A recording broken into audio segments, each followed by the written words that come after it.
Kalau kamu bersikeras, bandel, dan kamu menahan hartamu, dan tidak kamu berinfak, tidak pula kamu berkorban, maka sesungguhnya Allah pasti menahan karunia dan Allah pasti menghancurkan keberkahan pada harta yang kamu miliki. Yang kita harapkan dari harta itu cuma satu, keberkahan. Tidak ada garansi dan tidak ada asuransi terbaik seorang hamba yang beriman kecuali satu. Garansi dan asuransi terbaik manusia itu adalah keberkahan dari Allah.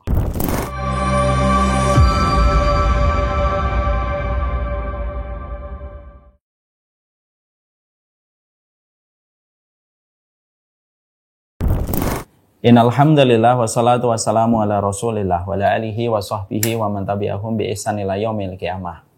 Kepada keluarga besar Rumah Sakit Umum Penganyoman Cipinang yang semoga Allah rahmati dan semoga senantiasa yang berkumpul di sini dari tenaga medisnya dan kepada administrasinya yang berkumpul. Semoga kita senantiasa di rumah sakit umum ini ketika berkhidmah bukan hanya sekedar mendapatkan gaji, tetapi kita selalu berdoa, semoga di tempat kita bekerja kita mendapatkan keluarga. Siapapun yang bekerja mendapatkan gaji, maka itu rezeki, dan itu adalah takdir. Tapi siapapun yang bekerja mendapatkan gaji dan mendapatkan interaksinya sebagaimana keluarga di tempat dia bekerja, maka itu merupakan karunia. Semoga di Rumah Sakit Umum Penganyoman Cipinang ini, seluruh tenaga medisnya, seluruh tenaga administrasinya, seluruh para dokter yang terlibat bukan hanya mendapatkan gaji, tetapi kita mendapatkan cita rasa keluarga. Karena ketika kita bekerja di instansi kesehatan, kita bekerja berkhidmah kepada umat, hidup memberi senyum, dan tentunya nanti ketika kita meninggal dunia, kita mendulang pahala atas setiap senyuman, setiap pasien kita yang mendapatkan kesehatan setelah mereka berobat di rumah sakit ketika kita berkhidmah. Semoga senantiasa Rumah Sakit Umum Penganyoman Cipinang ini senantiasa bisa memberikan khidmah dan pengabdian yang terbaik. Maka sesungguhnya doa-doa dari pasien itu yang akan menjadikan keberlangsungan rumah sakit umum ini akan berlangsung panjang. Dan saya berharap bahwasanya rumah sakit ini bukan hanya bertahan 1-2 dekade, tapi semoga bertahan sampai puluhan dekade di masa mendatang, menjadi legasi kita ketika kita meninggalkan sistem yang baik, meninggalkan suasana kekeluargaan di antara seluruh tenaga dan seluruh komponen yang terlibat di Rumah Sakit Umum Penganyoman Cipinang. Semoga doa kita ini terkabulkan di sisi Allah, karena kita merupakan hamba yang tidak pernah kecewa di dalam menitipkan harapan kepada Allah semata. Semoga Rumah Sakit Umum Penganyoman Cipinang hidup memberi senyum, mati mendulang pahala. Amin insyaallah. Alhamdulillah, tentunya kita senantiasa bersyukur kepada Allah atas setiap nikmat yang Allah berikan kepada kita. Dan sesungguhnya kita bersyukur itu memberikan kepada kita kecukupan, dan kecukupan itu menghantarkan kita kepada kelapangan. Memang syukur itu tidak menjanjikan kita secara otomatis menjadi kaya, tetapi setiap kita bersyukur Allah memberikan kepada kita rasa cukup. Dan rasa cukup itu merupakan sebuah status yang tidak bisa dibentuk oleh teori ekonomi makro ataupun teori ekonomi mikro. Kecukupan itu merupakan hak prerogatifnya Allah. Dan Allah memberikan kecukupan bukan berdasarkan angka dan bukan berdasarkan kalkulasi yang bisa dihitung oleh manusia. Kadang-kadang kecukupan itu hanya datang dari Allah. Kadang-kadang ada orang yang bergaji UMR tetapi cukup. Kadang-kadang ada orang yang bergaji hingga 3 digit, 4 digit sekaligus tetapi ternyata tidak cukup. Karena yang kaya belum tentu cukup, yang miskin belum tentu kurang. Kecukupan itu miliknya Allah selama kita bersyukur. Syukur itu harus kita ikhtiarkan, karena syukur itu bukan ilmu laduni. Syukur itu bukan sesuatu yang datang secara sendiri, otomatis. Tetapi syukur itu harus kita maksimalkan di dalam perjalanan hidup.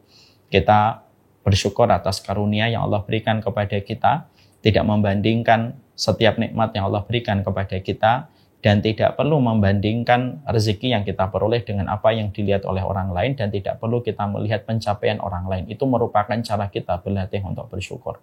Selama kita tidak membandingkan ukuran rezeki kita dengan ukuran siapapun, selama kita tidak perlu terus-menerus melihat pencapaian rezeki orang, insya Allah kita akan dimudahkan bersyukur. Kalau sudah bersyukur, Allah janjikan kecukupan. Kalau kita sudah merasa cukup, maka kita akan merasakan ketenangan dan kelapangan di dalam hidup.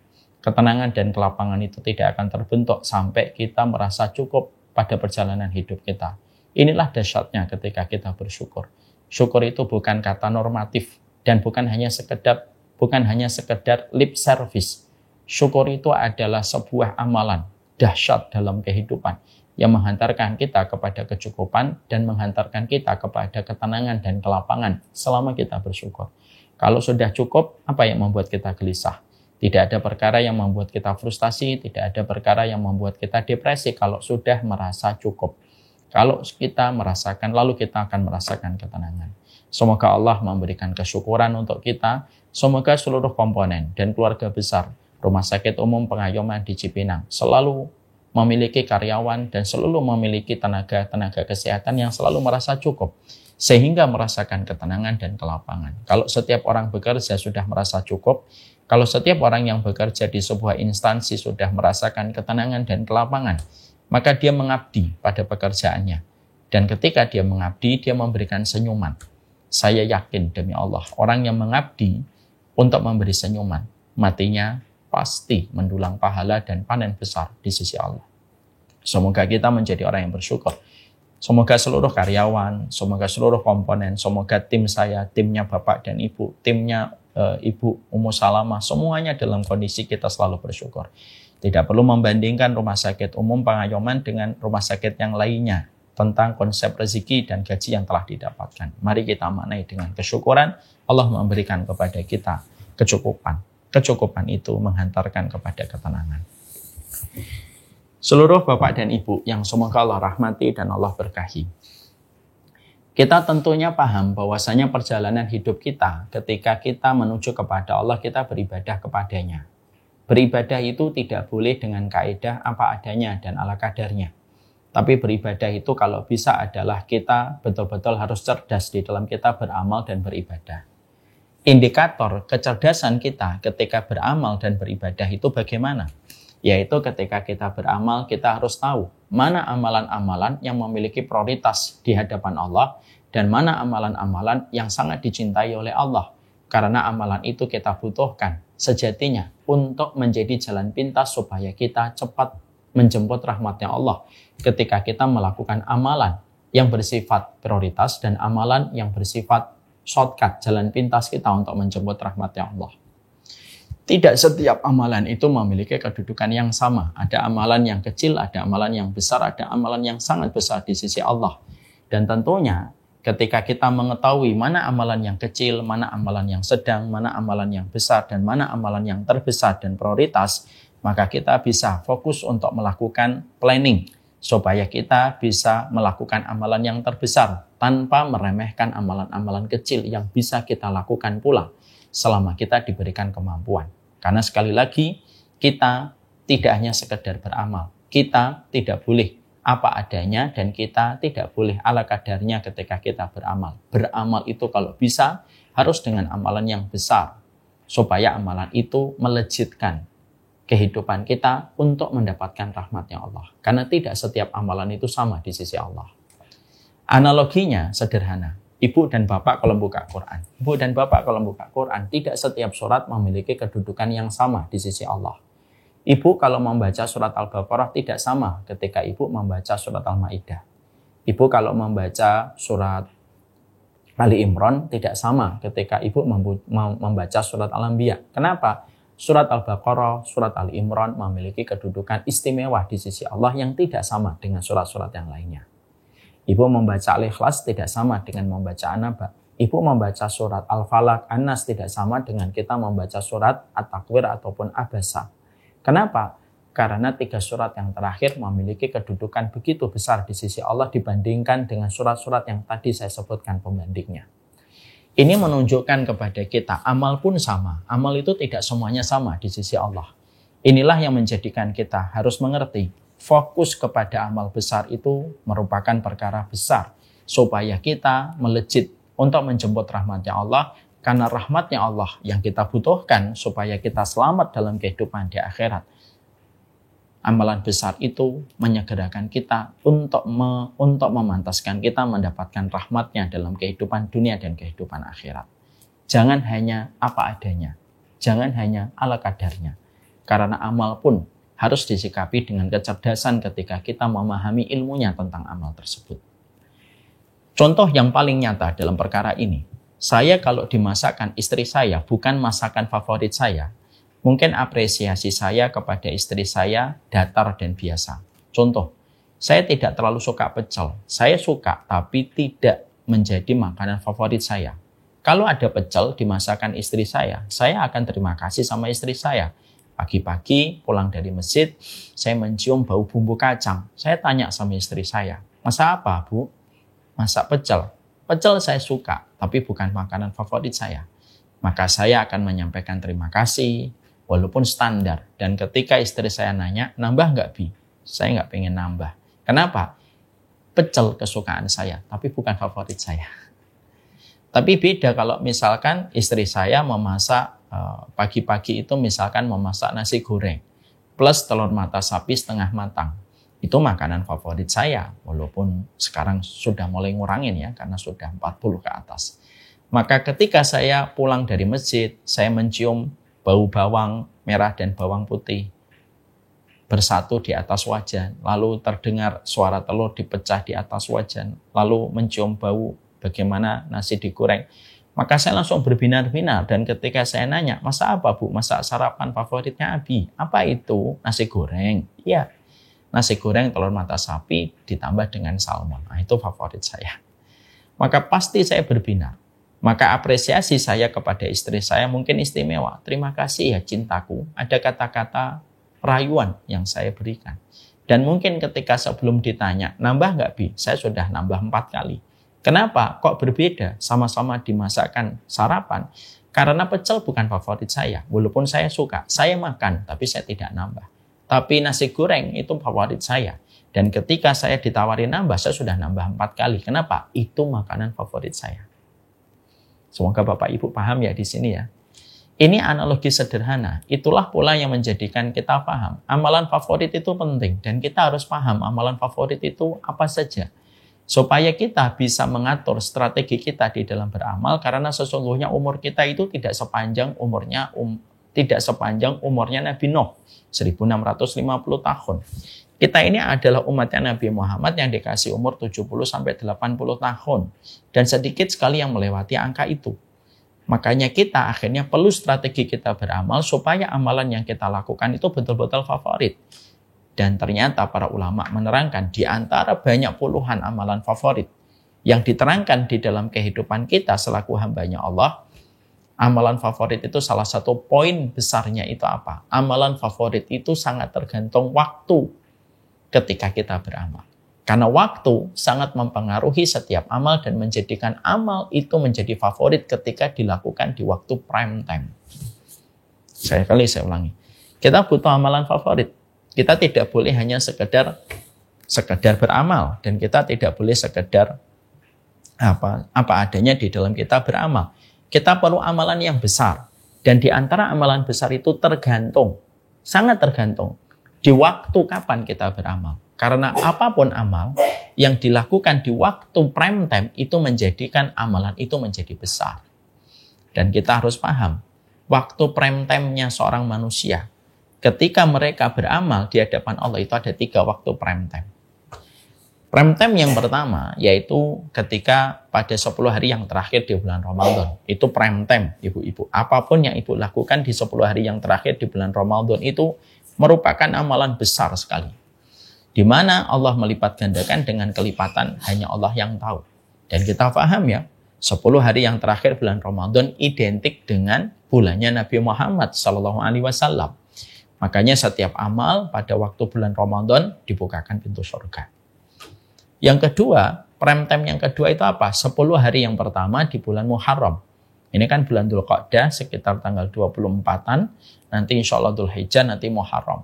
Bulan Muharram pun sama, memiliki kedudukan yang besar. Di mana bulan itu identik dengan bulannya Nabi Musa. Ketika Allah menyelamatkan Musa dari kejaran Fir'aun pada tanggal 10 Muharram. Sampai kita disunahkan untuk puasa 2 hari, 9 dan 10 atau 10 dan 11. Itu merupakan prime time yang kedua. Amal yang dikerjakan pada 10 hari yang pertama di bulan Muharram itu memiliki kedudukan yang besar.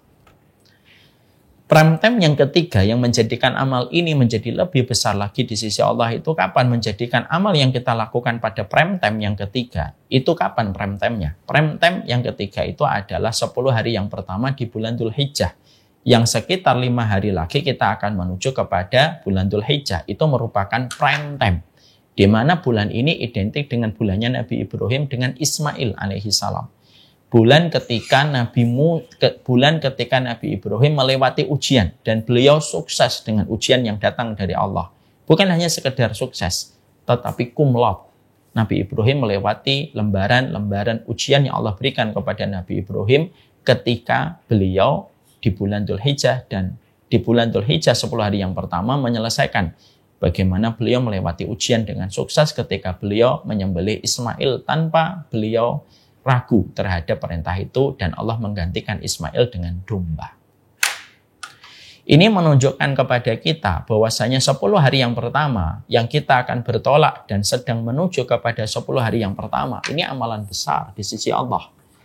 Makanya sampai Nabi SAW, beliau pun menegaskan tentang itu untuk menobatkan bahwasanya 10 hari yang pertama di bulan Dzulhijjah yang sekiranya 5-6 hari lagi kita menuju kepada 10 hari yang pertama di bulan Dzulhijjah, maka Nabi menegaskan dengan sebuah sabdanya yang sangat indah.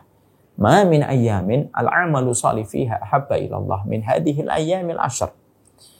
Tidak ada satu amalan yang paling dicintai oleh Allah kecuali amalan yang dilakukan pada 10 hari yang pertama di bulan Dzulhijjah. Itu amalan besar sekali.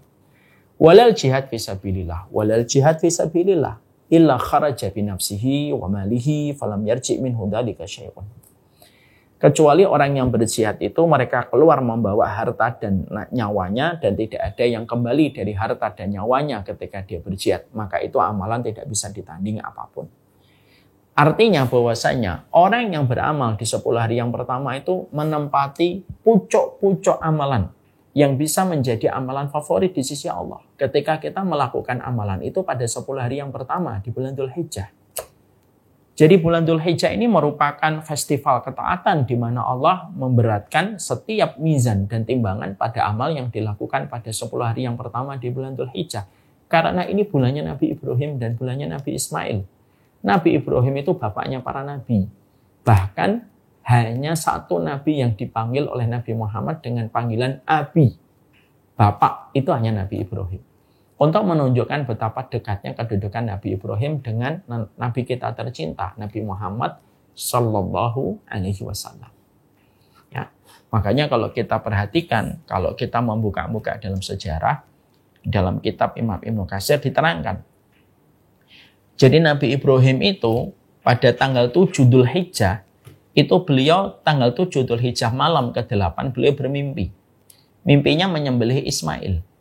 Ketika beliau bermimpi menyembelih Ismail, maka pada tanggal 8 Nabi Ibrahim itu termenung. Karena beliau masih belum yakin apakah mimpinya datang dari Allah ataukah tidak ketika diperintahkan menyembelih Nabi Ismail. Makanya tanggal 8 Dzulhijjah disebut hari Tarwiyah. Tarwiyah itu diambil dari akar kata rawa yang artinya merenung. Maka tanggal 8 sore Nabi Ibrahim memanjatkan doa kepada Allah. Ya Allah, kalau mimpi tadi malam benar datang dari Engkau, berikan aku mimpi kembali yang sama. Supaya aku tahu itu merupakan isyarat bahwasanya mimpinya ini datang darimu dan bukan datang dari setan. Malam ke-9 Nabi Ibrahim tertidur, malamnya mimpi kembali dengan mimpi yang sama. Makanya pada tanggal 9 Dzulhijjah, akhirnya Nabi Ibrahim yakin bahwasanya mimpi itu datang dari Allah. Makanya tanggal 9 disebut dengan hari Arafah. Mereka yang haji, mereka wukuf di Arafah. Kita yang tidak haji misalnya, maka kita melakukan puasa sunnah, yaitu puasa Arafah. Kenapa disebut dengan hari Arafah? Arafah itu dari kata Arafah ya'rifu, yang artinya mengetahui dan memahami. Maka pada tanggal 9 itulah akhirnya Nabi Ibrahim mengeksekusi perintah yang beliau jumpai pada waktu mimpi itu pada tanggal 10. Makanya tanggal 10 disebut dengan Yaumun Nahri, hari penyembelihan. Kata para ulama, hari paling sibuknya iblis semenjak dia diturunkan ke muka bumi adalah hari pada waktu tanggal 8, 9, dan 10. Karena pada saat itulah iblis turun dari kerajaannya dan ingin menggagalkan skenario Robbani ketika Nabi Ibrahim ingin menyembelih Ismail. Dia datangin Ibrahim supaya Ibrahim itu tidak tega menyembelih Ismail. Beliau mendatangi Hajar supaya Hajar menghalangi Ibrahim suaminya menyembelih Ismail. Dan dia datangi pula Ismail supaya Ismail itu menolak ketika disembelih sama bapaknya. Tapi iblis gagal. Dia tidak bisa menggoda 3 manusia utama di sisi Allah ini. Makanya ada pelemparan jumroh. Nah, itu merupakan simbol bahwasanya kita bermusuhan dengan setan selama-lamanya. Dan tidak ada hari cuti kita ketika melawan setan. Itulah bulan Dzulhijjah. Dan itulah yang menjadikan waktu itu menjadi prime time. Dan sesungguhnya waktu prime time itu selalu mengandung keistimewaan. Apa waktu prime time bagi negara kita tercinta NKRI? 17 Agustus. Kenapa tanggal 17 Agustus itu banyak narapidana mendapatkan remisi dan gerasi? Karena 17 Agustus hari kemerdekaan. Itu prime time-nya negara Indonesia. Apa prime time-nya televisi? Prime time-nya televisi itu jam 7 malam sampai jam 9 malam. Makanya iklan yang dipasang pada 2 jam itu harganya mahal sekali. Itu prime time. Makanya bulan Dzulhijjah itu prime time. Di mana Allah sangat mencintai bulan ini. Ini termasuk salah satu di antara bulan-bulannya Allah. Dan ini termasuk salah satu prime time, menjadikan seluruh amal yang kita lakukan pada 10 hari yang pertama di bulan Dzulhijjah itu menempati pucuk-pucuk amal. Yang apabila kita memakmurkan, apabila kita melakukan amalan-amalan itu pada festival ketaatan kita melakukan festival ketaatan pada 10 hari yang pertama di bulan Dzulhijjah. Demi Allah, pahala yang didapatkan dan mizan yang dijanjikan tidak sama dengan pahala yang Allah berikan di luar 10 hari yang pertama apabila kita melakukan amal. Dan ini menunjukkan kepada kita, lingkari tanggal 10 pertama di bulan Dzulhijjah. Kenapa? Karena sesungguhnya 10 hari yang pertama di bulan Dzulhijjah itu bukan hari biasa.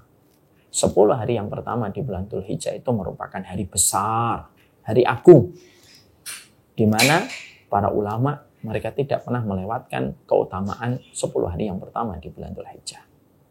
Makanya kalau kita membaca surat Al-Fajr, ibu-ibu, membaca surat Al-Fajr, di situ ada kata walayalin asyr, yaitu demi malam 10. Para ulama itu berbeda pendapat. Mana yang utama? 10 hari yang terakhir di bulan Ramadan atau 10 hari yang pertama di bulan Dzulhijjah? Karena saking sama-sama kuatnya. Ya. Sebagian besar ulama mengatakan 10 hari terakhir di bulan Ramadan paling gede. Tapi ada sebagian ulama yang mengatakan dengan pandangan yang berbeda. Sebagian ulama mengatakan kalau melihat malamnya, tidak ada yang paling utama kecuali 10 hari yang terakhir di bulan Ramadan. Kalau melihat malamnya. Kalau melihat siangnya, tidak ada yang paling utama kecuali 10 hari yang pertama di bulan Dzulhijjah. Saking gedenya keutamaan 10 hari yang pertama di bulan Dzulhijjah, sampai-sampai tidak ada yang mampu menandingi keutamaan 10 hari yang terakhir di bulan Ramadan kecuali keutamaan bulan Dzulhijjah. Untuk memberi arti kepada kita. Sekuat itulah keutamaan di bulan Dzulhijjah. Yang tidak sama dengan keutamaan pada hari-hari yang lainnya. Sehingga tidak salah kalau sebagian ulama sampai mengatakan kepada kita. Sebagian ulama lalu mengatakan kepada kita begini. Kalau kamu merasa tidak maksimal di 10 hari yang terakhir di bulan Ramadan, cara untuk menebus kekurangan dan kelalaian kita di bulan Ramadan, cara menebusnya itu apa? Maksimalkanlah ketaatan kamu di 10 hari yang pertama di bulan Dzulhijjah. Kenapa? 10 hari yang pertama di bulan Dzulhijjah itu kayak bempernya, kayak amalan cadangannya untuk nutupin kekurangan kita kalau kita kurang maksimal di bulan Ramadan. Kenapa? Tidak ada satu bulan yang mendekati keutamaan Ramadan kecuali bulan Dzulhijjah. Sampai orang yang berjihad sekalipun hampir-hampir tidak mampu mengalahkan orang yang beramal di 10 hari yang pertama di bulan Dzulhijjah. Kalau dia betul-betul beramal ketika pada waktu prime time 10 hari yang pertama di bulan Dzulhijjah. Ini merupakan sebuah perkara yang mungkin sebagian besar dari kita belum menyadarinya. Setelah kita memahami, mengetahui bahwasanya 10 hari yang pertama di bulan Dzulhijjah itu merupakan prime time, dan ini merupakan golden time-nya kita ketika kita beramal dan melakukan transaksi ketaatan kita dan ibadah kita kepada Allah. Apa ketaatan dan ibadah yang harusnya kita makmurkan pada 10 hari yang pertama di bulan Dzulhijjah? Kita membicarakan ibadahnya, lalu kita membicarakan puncaknya. Ya, kita membicarakan batangnya, lalu kita membicarakan puncaknya. Amal-amal yang tentunya harus menjadi perhatian dan kita memberikan special treatment kalau kita akan memasuki bulan Dzulhijjah itu, seluruh ketaatan yang kita lakukan di bulan Dzulhijjah itu pada dasarnya memiliki nilai yang sangat istimewa ketika dilakukan pada 10 hari yang pertama di bulan Dzulhijjah. Tapi setidaknya ada beberapa amalan spesifik yang bisa kita lakukan ketika kita berada pada 10 hari yang pertama di bulan Dzulhijjah. Yang pertama apa? Yang pertama, kalau bisa memperbanyak puasa. Kalau bisa memperbanyak puasa, kalau ada hari Senin Kamis, puasa Senin Kamis, selain dari puasa Arafah. Kalau bisa, puasa 9 hari berturut-turut. Dari tanggal 1 sampai tanggal 9 puncaknya pada waktu hari Arafah. Dan hari Arafah itu hari besar, hari agung. Hari ketika Allah banyak membebaskan manusia dari ancaman api neraka. Tidak ada satu hari yang begitu istimewa sampai Allah membebaskan banyak manusia dari api neraka kecuali di hari Arafah. Makanya bagi yang haji, mereka berdoa tulus dari pagi sampai sore. Bagi yang tidak, kita berdoanya dari habis asar sampai maghrib. Jangan keluar dari masjid kalau hari Arafah. Cukup di masjid di hari Arafah itu. Berdoa yang banyak, memohon kepada Allah supaya kita diberikan ampunan oleh Allah Subhanahu wa taala. Ya, itu di hari Arafah. Ya, kita memperbanyak puasa. Boleh puasa Senin Kamis, kita niatkan puasa Senin Kamis plus ditambah puasa di 10 hari pertama di bulan Dzulhijjah. Boleh menambah dari itu 9 hari, dari tanggal 1 sampai tanggal 9 kita berpuasa. Nah, atau kalau memang tidak bisa, puncaknya saja, yaitu pada hari Arafah kita puasa. Maka itu termasuk salah satu amalan besar yang merupakan amalan yang bersifat favorit di waktu yang prime time, yaitu 10 hari yang pertama di bulan Dzulhijjah. Yang kedua, yaitu amalan yang tentunya sangat dianjurkan ketika kita berada pada waktu prime time itu kapan? Yang kedua itu ketika kita banyak bertakbir. Jadi semenjak nanti tanggal 1 bulan Dzulhijjah kita menunggu pengumuman dari Kementerian Agama kapan tanggal 1 masuk ke negara kita Indonesia tercinta ini. Maka semenjak tanggal 1 kita memperbanyak ucapan-ucapan tahlil. Allahu Akbar, Allahu Akbar, la ilaha illallah, wallahu Akbar. Ini bukan hanya nunggu ketika malam sebelum Id. Tapi semenjak tanggal 1 kita memperbanyak itu. Dan ini disebut dengan takbir mutlak. Takbir yang kita ucapkan kapan saja. Habis sholat, ketika naik mobil, ketika pulang dari mobil, ketika sedang duduk di kantor sebentar sebelum membuka pekerjaan, kita takbir sebentar. Allahu Akbar, Allahu Akbar. La ilaha illallah, wallahu Akbar. Allahu Akbar, walillahil hamd. Terus selama 9 hari. Kalau sudah masuk tanggal 10, maka takbirnya dengan syarat habis sholat. Bersama dengan imam di masjid bagi laki-laki dan bagi perempuan. Hanya habis sholat ketika dia sholat di rumah. Ini namanya takbir. Dan kita disunahkan untuk memperbanyak takbir ketika 10 hari yang pertama di bulan Dzulhijjah. Yang ketiga, termasuk amalan favorit di waktu prime time ini, yang ketiga itu apa? Yaitu ketika kita memperbanyak sedekah pada waktu 10 hari yang pertama. Sedekah-sedekah ini dilipat gandakan oleh Allah. Ya. Kita tilawah pun kita disunahkan untuk memperbanyak ketaatan ketika pada 10 hari yang pertama di bulan Dzulhijjah. Puncaknya itu kapan? Puncaknya adalah ketika pada tanggal 10 kita memberikan korban. Yang kita korbankan semata-mata hati kita, pikiran kita, jiwa kita tertuju kepada satu kiblat. Kita berkorban semata-mata karena Allah. Ini puncaknya pengorbanan kita pada 10 bulan Dzulhijjah. Jadi kalau boleh saya sederhanakan ibu-ibu dan bapak di Rumah Sakit Umum Pengayoman Cipinang, semua amal yang dilakukan waktu prime time itu otomatis menjadi favorit. Ya, semua amal yang dilakukan pada waktu prime time 10 hari itu amalan favorit. Tapi di antara deretan amalan favorit ini, puncaknya amalan favorit ketika pada waktu prime time ini apa Ustaz? Puncaknya itu korban. Karena sesungguhnya korban itu merupakan puncak dari pengabdian manusia ketika mereka berkorban kepada Allah semata. Saking cintanya Allah kepada korban yang kita berikan ketika pada waktu tanggal 10 Dzulhijjah itu, sampai Rasulullah mengatakan wa inna dama la yaqa'u indallah qabla ayyaqa ala wajhil ardi. Maka ada hadis yang menggetarkan hati kita. Apa itu hadis yang menggetarkan hati kita? Tidaklah satu korban yang disembelih, ya, lalu tercipratlah darah ketika korban itu disembelih sebelum darahnya menetes membasahi permukaan bumi, maka darah itu sudah diambil oleh Allah dan disimpan di sisi Allah. Dan nanti kita akan menemukan darah itu sebagai bukti dari sebuah simbol rasa cinta kita kepada Allah ketika berkorban semata-mata karena Allah. Dan itu akan kita temukan darah-darah itu kelak ketika kita berdiri di pengadilan Allah. Ini korbanmu, ini korbanmu, ini korbanmu, ini korbanku, untuk memberikan bukti kalian itu mencintaiku. Dan itu disimpan oleh Allah. Kalau analogi kita, kayak ditaruh di satu museum pribadi, di mana museum itu akan dibukakan untuk kita ketika nanti kita berdiri di pengadilan Allah. Ini darah tahun 2025, ini darah dari pengabdianmu tahun 2024, ini darah dari pengabdianmu kepadaku tahun 2022, dan semua darah-darah itu akan diberikan oleh Allah balasan yang terbaik di sisinya ketika kita berkorban. Saking dahsyatnya amalan favorit yang menjadi puncaknya amalan di waktu prime time ini, saking begitu istimewanya, tadi saya menyebutkan apa yang disabdakan oleh Nabi, bahwasanya Nabi sampai Nabi itu berkata, sesungguhnya darah-darah dari hewan yang kamu korbankan sebelum membasahi bumi, dia sudah tersimpan begitu indah di sisi Allah, di mana itu akan mendapatkan balasan yang terbaik di sisi Allah. Makanya Nabi sampai mengatakan, anfiki awin fahi. Infakkanlah hartamu, ya.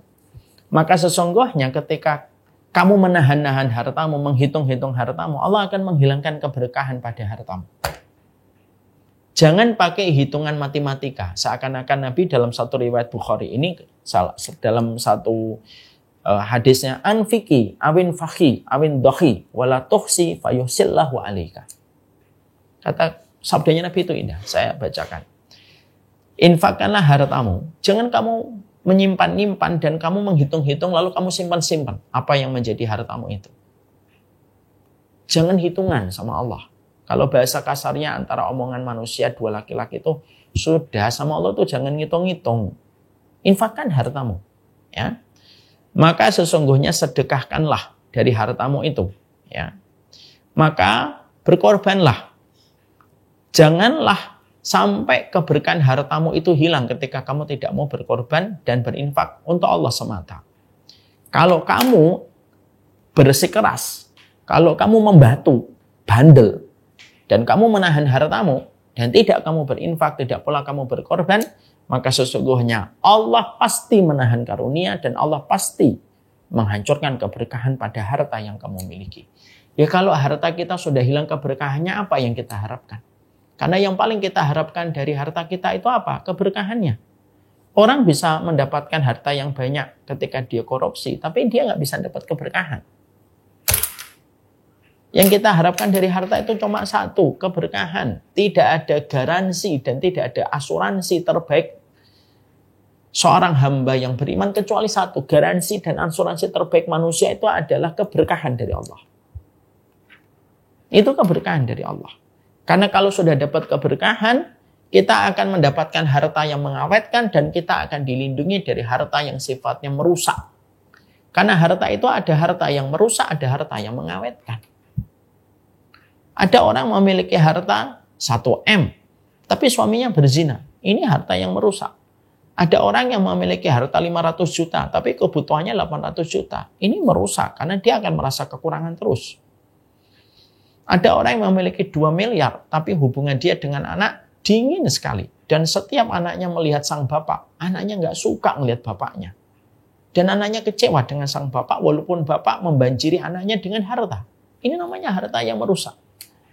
Ada harta yang sifatnya itu, harta yang sifatnya mengawetkan. Kadang-kadang ada yang banyak, kadang-kadang ada yang sedikit. Tapi yang pasti kalau harta yang berkah itu mengawetkan.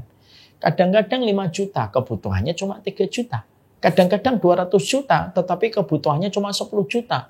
Sehingga sisanya dia bisa berinfak, sisanya dia bisa berkorban, sisanya dia bisa membeli hatinya manusia dengan kebaikan dan kemurahan hatinya ketika berbagi manfaat dan menebarkan maslahat.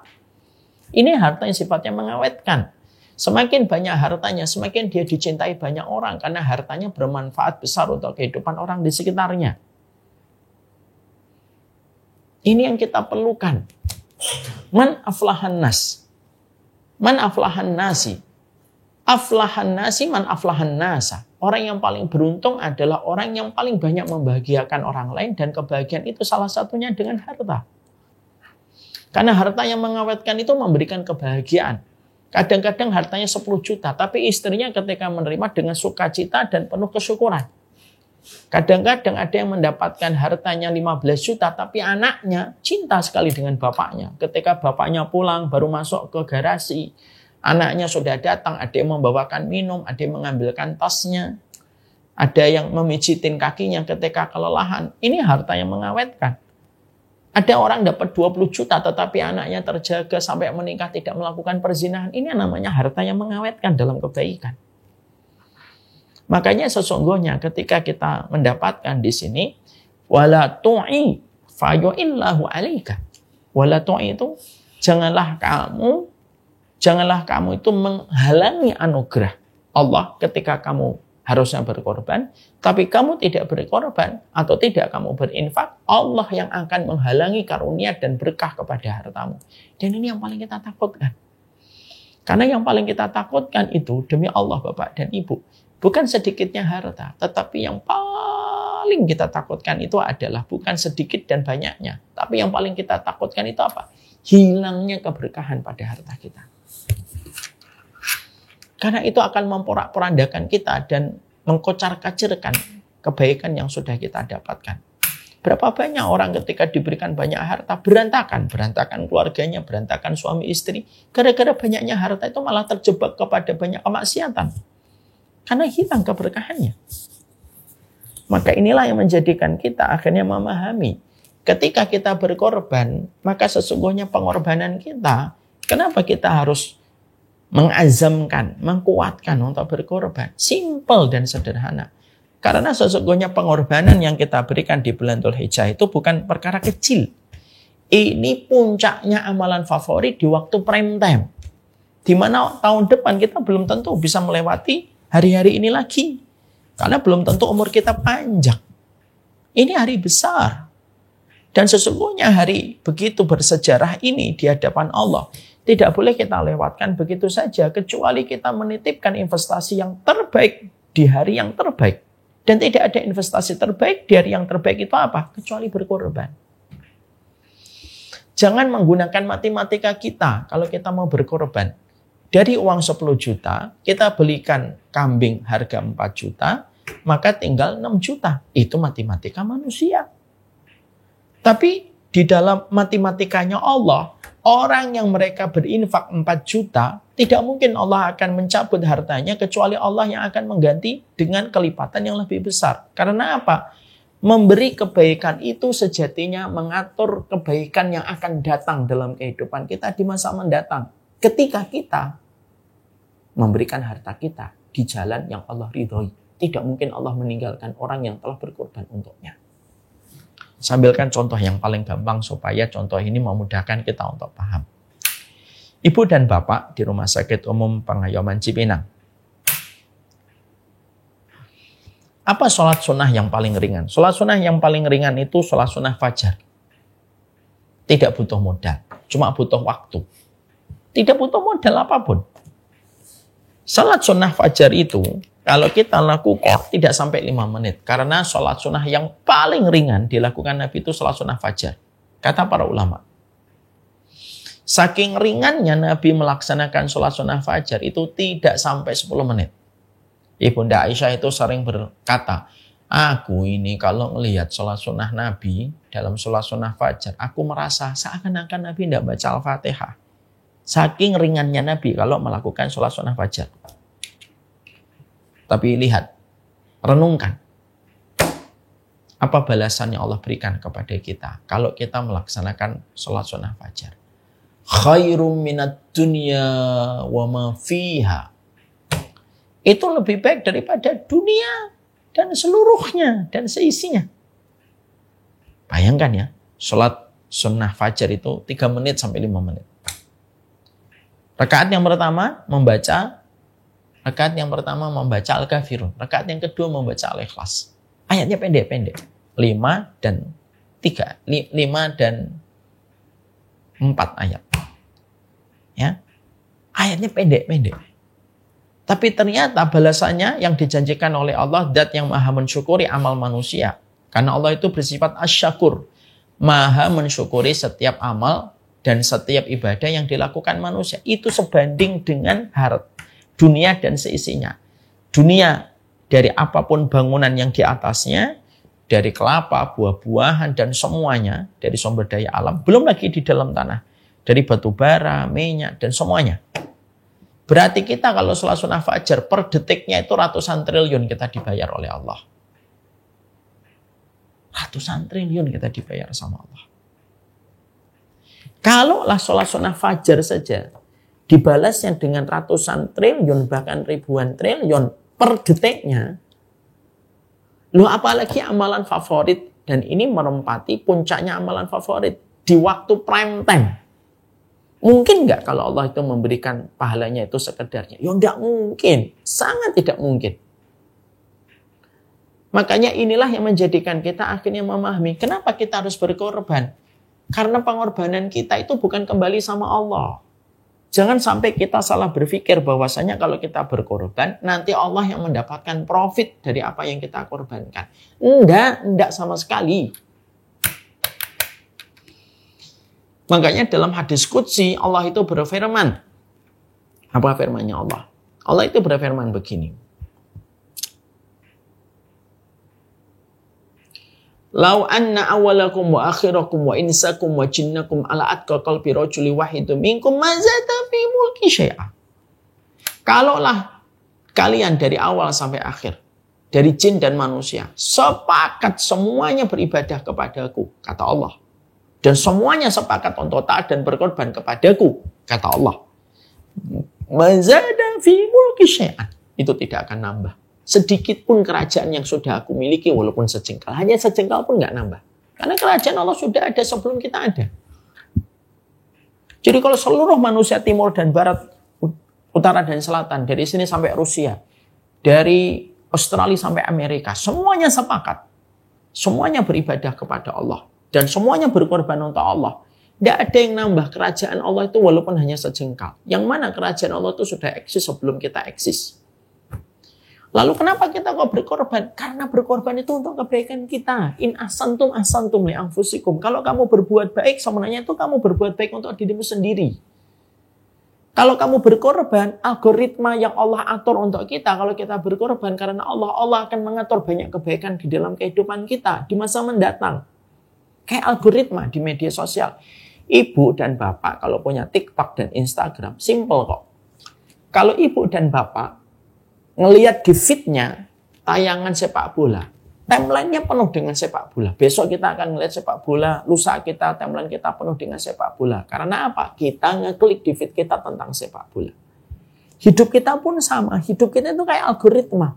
Kalau kita berkorban untuk Allah, Allah atur kebaikan-kebaikan yang Allah hadirkan sesuai dengan kebaikan yang kita lakukan. Dan berkorban itu bukan hanya sekedar kebaikan dan ketaatan. Berkorban itu puncak dari ibadah kita pada waktu prime time di 10 hari yang pertama di bulan Dzulhijjah. Itu puncaknya berkorban. Mungkin nggak kalau sholat 2 rakaat ketika sholat sunnah fajar kita dihargai oleh Allah, dunia dan seisinya. Mungkin nggak kalau kita korban dengan sapi, kalau kita korban dengan kambing, semata-mata ikhlas karena Allah, mungkin nggak ditinggal sama Allah? Ya nggak mungkin ditinggal sama Allah. Pasti Allah akan atur timeline kita di masa mendatang itu sesuai dengan kebaikan yang kita tanam. Apa yang kau tanam, itu yang engkau tuai. Apa yang engkau tanam, itulah apa yang engkau panen. Dan bertransaksi sama Allah itu tidak pernah merugi. Ya. Dan bisa jadi ada banyak sekali maldorat, banyak sekali balak-balak dan musibah di masa mendatang. Karena kita berinfak, infak itu memberikan perisai. Berkorban itu memberikan perisai supaya kehidupan kita terlindungi dari berbagai macam balak dan musibah. Karena apa? Terkadang balak dan musibah itu datang menimpa kehidupan kita. Kenapa? Kadang balak dan musibah itu datang kepada kehidupan kita. Disebabkan karena kita tidak punya perisai untuk menjaga dan melindungi kehidupan kita dari balak dan musibah itu.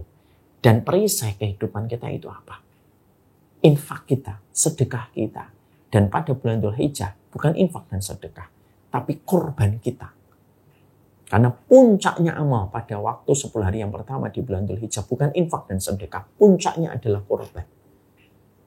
Wa innakum lata'tuna bi asy'ariha wa adfariha ilallah. Makanya Nabi sampai mengatakan dalam satu riwayat, kalau kamu berkorban, kelak kamu akan datang membawa setiap dari rambut-rambut, kuku-kuku yang pernah kamu korbankan dan membawa itu kepada Allah sebagai simbol bahwasanya engkau mencintai Allah sampai mengorbankan apa yang menjadi kecintaan kita dari harta ketika kita korbankan melalui hewan ternak. Jadi inilah yang menjadikan kita akhirnya memahami betul. Berkorban itu algoritma kebaikan dalam kehidupan kita. Ketika kita berkorban, maka sesungguhnya Allah yang akan mengatur sisanya ketika kita sudah memberikan sesuatu kepada Allah. Saya yakin, ya, kalau ada orang kerja di satu kantor, banyak karyawan yang berkorban untuk kantor itu, memiliki loyalitas yang tinggi untuk kantor itu, maka pemimpin atau mungkin owner perusahaan itu tidak akan main-main memberikan apresiasi dan privilege kepada karyawannya yang memiliki loyalitas yang tinggi. Kenapa? Karena loyalitas seorang karyawan itu menjadikan perusahaan itu bisa berkembang dan bisa membesar. Selama karyawan itu memiliki loyalitas yang besar. Sama, loyalitas kita sama Allah itu tidak akan pernah dilewatkan oleh Allah. Al-birru la yabla, kata para ulama. Kebaikan itu tidak pernah expired. Kebaikan itu tidak pernah basi. Kebaikan itu tidak pernah kadaluarsa. Dan kebaikan yang kita berikan pada puncak amalan kita, yaitu pada prime time yang terbaik, yaitu adalah pada waktu golden time dan prime time, tidak mungkin akan menjadi keluarga. Tidak mungkin akan menjadi kadaluarsa. Tidak akan mungkin expired, kecuali akan berbalik arah. Akan berbalik kepada kita dengan sebuah kebaikan. Ya. Karena apa? Karena begitulah kebaikan yang kita peroleh ketika kita bertransaksi sama Allah. Oleh karenanya, mungkin di bulan Dzulhijjah ini, kita sudah menabung. Kita memberikan terbaik pengorbanan kita. Yakin algoritma kita, seluruh kemudahannya akan diberikan oleh Allah selama kita mau berkorban. Harus memenuhi syarat dulu. Kita berkorban. Baru Allah akan memberikan infaknya kepada kita dalam perjalanan hidup. Anfiqi. Berinfaklah, berkorbanlah kamu di sisi Allah. Allah yang akan berkorban dan akan memberikan kebaikan dalam hidupmu. Wala tuhsillah. Jangan suka menghitung-hitung di hadapan Allah, kata Nabi. Fayusillahu alika. Maka Allah nanti akan menghitung-hitung kepada dirimu. Kalau kita sudah dihitung-hitung sama Allah, rugi kita. Jangan pakai perhitungan di hadapan Allah. Karena kita datang tanpa modal. Balik pun tidak ada satupun yang kita bawa. Semua harta yang kita miliki ini semuanya datang dari Allah. Kita infakkan, maka Allah tidak mungkin tidak menggantinya. Seorang wanita ketika diberi sesuatu itu pasti mengembalikan dengan cara yang terbaik. Wanita saja kalau dikasih sayur maka mengembalikan kita dalam bentuk makanan siap matang. Perempuan itu ketika kita memberikan kepadanya air kehidupan, dia mengembalikan kita dalam bentuk anak yang lucu dan menjadi keturunan kita.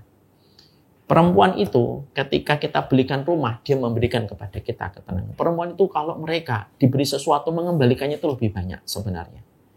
Itu baru perempuan.